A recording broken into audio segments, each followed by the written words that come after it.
पाणियारी सिर ॿहिरो जर ते पकी जीन असां खजल थी रहियो आहे रूह असां पहिरीं खां टनो Mohammad Khan union of journalist जाम साथी टनो मोहम्मद ख़ान दोस्तनि खे जफ़ थो ॾियां जिन जाम साथी जी अॼोकी 81 सालगिरह जी तक़रीब मुनक़िद कई रुगो जाम खे यादि कयो पर बेटा अर्पण जे लाइ ही मुख़्तसिर पर शानदार प्रोग्राम तरतीब मिलियो असां जॾहिं पढ़णु ॾिसणु ॿुधणु शुरू कयो जाम साथी या जाम साथी जे क़िले जे उन्हनि क़यादतुनि खे सच पुछो त आउं सम्झां थो मुंहिंजो ख़्यालु आहे त मस्जिद नई फिटी हुई बाक़ी महिराब अरिड़हीं सदी जी पछाड़ी में यूरोप मां साबी दौर जो इतलाह निकितो सॼी दुनिया जो सफ़र करे अची छाछरे में जंहिंजी ॻोठ में अची हुन पाकिस्तान जी तारीख़ में हिकिड़ो अजीब क़िस्म जो उरूज हासिल कयो ऐं आउं सम्झां थो उन उरूज में जेको इनकलाब जो रोमांस शामिल हो उन इनकलाब जे रोमांस न रुगो सिंध खे पर सॼे पाकिस्तान खे पंहिंजी लपेट में पंहिंजे शहर में सूबो कयो कामरेड जाम साथी 31 अक्टूबर 1944 ते पैदा थियो ऐं अॼु असां हुनजी 81 सालगिरह मल्हायूं पिया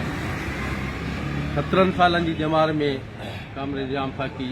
पंहिंजी सियासी जदोजहद जो आगाज़ कयो हैदराबाद स्टूडेंट फेडरेशन जे प्लेटफॉर्म तां हुन जदोजहद कई पोइ मुख़्तलिफ़ फॉर्मनि ते थोरा सारा दोस्त ॿुधाए पिया आहिनि पर आउं सम्झां थो कामरेड जाम साथी जी मज़ाहिमत जो जेको पहिरियों अमल ऐं वाहिद जाम साथी माण्हू हो जंहिंखे भुटो तमामु घणो भाईंदो हो भुटे लाइ वेझो हो पर अयूब जी मार्शाल जे हवाले सां उहो सिधो थी बीह रहियो ऐं उन फातिमा जिना जी तरफ़ हिमायत कई पर उन हिमायत में अमली तहरीक में बि शामिल वन यूनिट जे दौर में कामरेड जाम साथी जो किरदार कंहिंखां पुॼो कोन्हे बंगाल जो जेको असांजो हूंदो सानियो थियो ऐं असांजा खोड़ सारा फतवा फरोश साॼी दौर जा पासा वठी बीह रहिया उते कामरेड उहो माण्हू जंहिं उन समूरे वाक़े जी न रुगो निंदा कई पर उनजे ख़िलाफ़ मुख़्तलिफ़ महाज़नि ते उहो आवाज़ बुलंद कंदो रहियो उन खां पोइ लिसानी फ़सादनि जे हवाले सां जेके असां वटि ॿोली जो जेको सुवालु उभरियो उन में कामरेड जो हिकिड़ो वॾो रोल रहियो वरी 72-73 जहिड़ो अरसो जेको कामरेड जी अमली जदोजहद में कामरेड खे पहिरें दफ़ा साल पूरो सभा आई ऐं उहो दौर गुलिस्तार अली भुट्टे जो दौर पोइ खोड़ सारनि दोस्तनि ॿुधायो कामरेड जी जेका ज़िंदगी हुई उहा मुतहरिक किरदार वारी हुई ऐं आउं सम्झां थो त लेटेस्ट वारो जेको इस्तलाह निकितो यूरोप मां उहो जॾहिं हिते पहुतो हो ऐं उन फ़िक्र ऐं नज़रे जे हवाले सां कम्यूनिस्ट प्रचार जे हवाले सां कामरेड जाम साथी रुगो सिंध जो नुमाइंदो कोन हो रुगो पाकिस्तान जो नुमाइंदो कोन हो पर उहो आलमी अॻुवाण तौरु उभरियो जीअं Germany Bulgaria Soviet union Czechoslovakia Sweden खां वठी दुनिया जे मुख़्तलिफ़ मुल्कनि में पंहिंजे फ़िक्र जी प्रचार जे हवाले सां पंहिंजे फ़िक्री लाइन जे राब्तनि जे हवाले सां इहे सभु समूरा कठिन सफ़र कया तोड़े जो हू इंतिहाई मिसकीन घराणे जो माण्हू हो हुनजो वालिद उस्ताद हो ऐं उन जे बावजूद बि कामरेड जेका जदोजहद कई जेको तहरुक पैदा कयो उहो तहरुक शहीद हसन नासिर जो तसलसुल हो उहो तहरुक शहीद नवीर अब्बासी जो तसलसुल हो खोड़ सारनि माण्हुनि खे खोड़ सारनि फर्दनि खां नज़रनि खां इख़्तिलाफ़ थींदा आहिनि तोड़े जो कामरेड जी आख़िरी ज़िंदगी में खोड़ सारनि दोस्तनि खे इख़्तिलाफ़ हुजनि बि सही पर आउं सम्झां थो मुमकिन आहे कामरेड जी नज़र में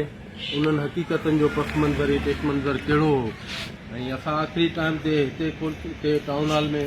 खोड़ सारा 2-3 प्रोग्राम थिया हुते गॾु रहियासीं त ॻाल्हि इहा ई हुई त सोशलिस्ट ब्लॉक जेको असां वटि हिते अॻे 2 तबक़नि में विरहायल रहियो हिकिड़ा चीन नवाब ऐं ॿिया रूस नवाब जेको ब्लॉक हो ऐं उन ब्लॉक जे तज़ादनि में जीअं रमज़ान ॿुधायो त जनरल व्याह जी शफ़ाक़ मार्शाला जो जेको दौर हो ऐं उहो दौर जी पुॼाणी ते पहुतो त 1990 में जॾहिं रूस टुटो ऐं असां सम्झो रूस जे टुटण खां पोइ न रुगो जाम साथी मायूस थियो हो पर आउं सम्झां थो कम्यूनिस्ट न विरियो उन टाइम ते ईअं सॼी दुनिया महसूसु कयो त कम्यूनिटी सॼी दुनिया मां ख़तमु थी आहे, पर ईअं आहे कोन। तोड़े जो जाम साकी साहिबु मुख़्तलिफ़ फॉर्मनि तां हर वक़्तु जदोजहद कंदो रहियो ऐं 1988 में त उन इलेक्शन में बि हिसो वरितो जॾहिं सिंध क़ौमी इतिहाद जो हिसो रहियो। तकलीफ़ जेका थींदी आहे, जेका तनक़ीद थींदी आहे, उहा इहा थींदी आहे जंहिं माण्हू सॼी उमिरि आदर्शनि ऐं तहरुक जदोजहद जो सिंबल बणिजी वियो, उहो माण्हू पोइ 1994 में पीपल्स पार्टी जो हिसो थियो, हुनजी सिंध काउंसिल जो मेंबर थियो, अब्दुल्ला शाह जो सूबाई सलाहकार थियो।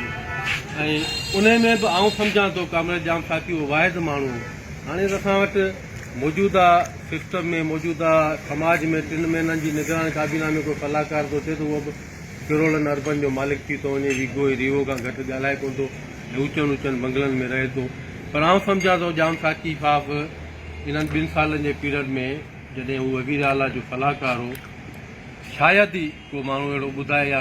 चैलेंज करे त जाम साकी साहिबु उन टाइम में को वॾो को खज़ानो का मिल्कियत के माड़ियूं के बंगला गॾु कया अथनि। इहो ई किरदारु हुनजो हो जो संदसि फ़िक्र ऐं नज़रिये जे हवाले सां, संदसि कमिटमेंट जे हवाले सां असां थोरे जो मुख़्तसिर ई सही खेसि यादि करियूं था। ऐं उहो क़ाफ़िलो अॼु बि रवां दवां ईअं कोन्हे त सोशलिज़म जो जेको पैगाम आहे, सोशलिस्ट जेका तहरीक आहे उहा मुकमल तौर ते दम तोड़े चुकी आहे, ईअं बि न आहे। अञा असां जहिड़ा खोड़ चरिया वेठा आहिनि जिन खे इहा उमेद ज़रूरु आहे त सोशलिज़म हिकु दफ़ो ॿीहर पंहिंजे आब हिसाब सां पंहिंजी दुनिया ते हुकमरानी कंदो। उन निस्बत सां कामरेड जाम साकी जे हवाले सां मूंखे कंडे मोहम्मद ख़ान जो हिकिड़ो वॾो किरदारु कामरेड शमीम वास्ती, जेको जाम साकी जो दोस्त हो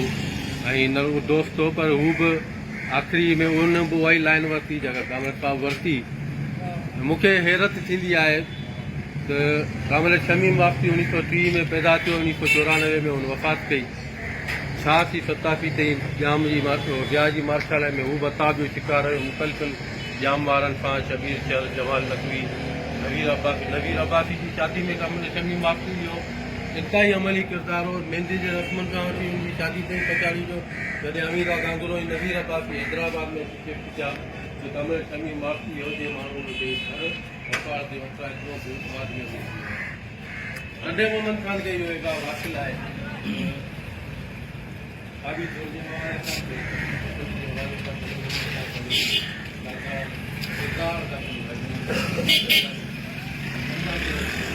जाम साकी जो जिते असां ज़िक्र कयूं था त असां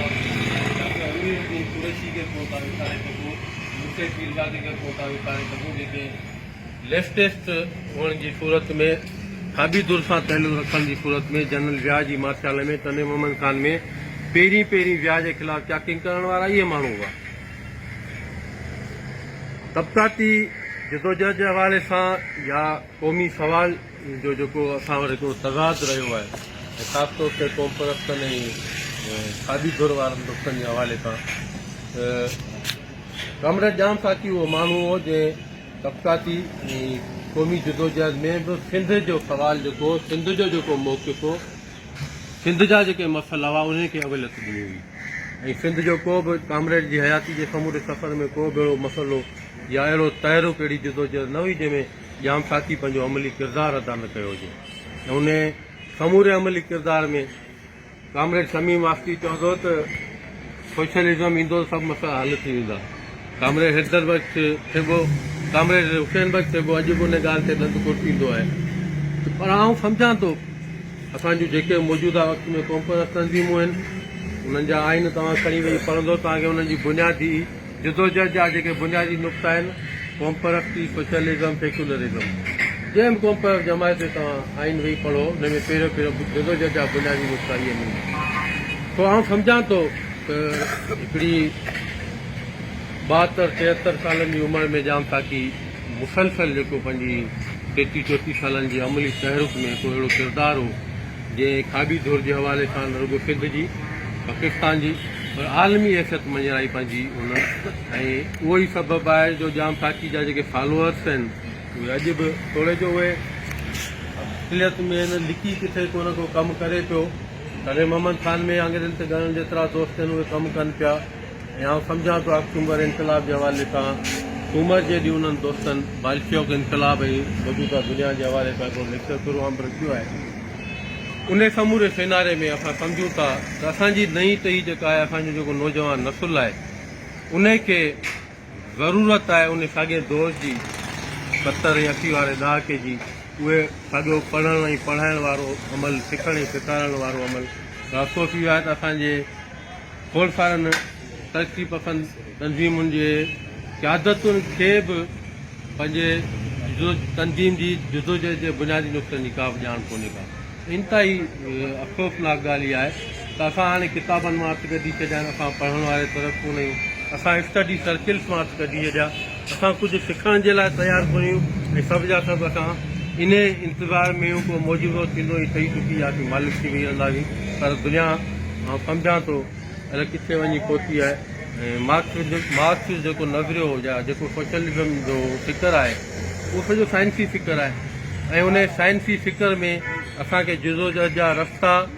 बि साइंसी अंदाज़ में तयुन करणा पवंदा ऐं उहो साइंसी अंदाज़ तॾहिं तव्हांजो अॻिते वधंदो जॾहिं तव्हां पंहिंजे तबिके में पंहिंजे समाज में पंहिंजी क़ौम में उन मुस्तक़बिल जो जेको तव्हांजो कैलेबर आहे मुस्तक़बिल जो जेको केडर तव्हांजो आहे उनजी पॉलिश कंदा उनजी रहनुमाई कंदा उनजी तरबियत कंदा तॾहिं आउं सम्झां थो ॼाम ताकी जहिड़नि साबिदो जे लाज़वाल किरदारनि जो जेको अध में छॾियल मशर आहे उहो लाज़मी असांखे मंज़िल ते पहुचाईंदो आख़िर में आउं हिकु दफ़ो ॿीहर तव्हां सभिनी दोस्तनि जी महिरबानी जो तनो मोहम्मद ख़ान में कई आया ऐं ख़ासि तौर ते तनो मोहम्मद ख़ान प्रेस क्लब जा दोस्त यूनियन ऑफ जर्नलिस्ट जा दोस्त ऐं आउं सम्झां थो हिन क़िस्म जूं तकलीफ़ तोड़े जो असां अक़लियत में आहियूं कि जारी ऐं सारी रहणु खपनि त असां घटि में घटि पंहिंजो जेको ईंदड़ नस्ल आहे जी साईं क़ीमत ॻाल्हि करे वियो त साईं असां ग़ुलाम क़ौमूं आहियूं असांखे सदाईं इम्पोर्टेड लिटरेचर इम्पोर्टेड हीरा इम्पोर्टेड नज़रिया मड़िया विया आहिनि पोइ उते जाम साथी जो सबक़ु केरु पढ़ाईंदो कंहिंखे पढ़ाईंदो छो पढ़ाईंदो नवीर अब्बासी जो सबक़ु सिलेबस में असांखे छो पढ़ायो वेंदो इहे सबक़ु इहे फ़िक्र इहे पैगाम इहे नज़रिया पंहिंजे नस्ल ॾांहुं असांखे मुंतक़िल करणा आहिनि ऐं असांखे उन समूरे तहरीक में इंतिहाई सचाई ऐं ईमानदारी सां पंहिंजो किरदारु अदा करणो पवंदो तॾहिं असां पंहिंजी मंज़िल मालींदासीं तव्हां सभिनी दोस्तनि जी महिरबानी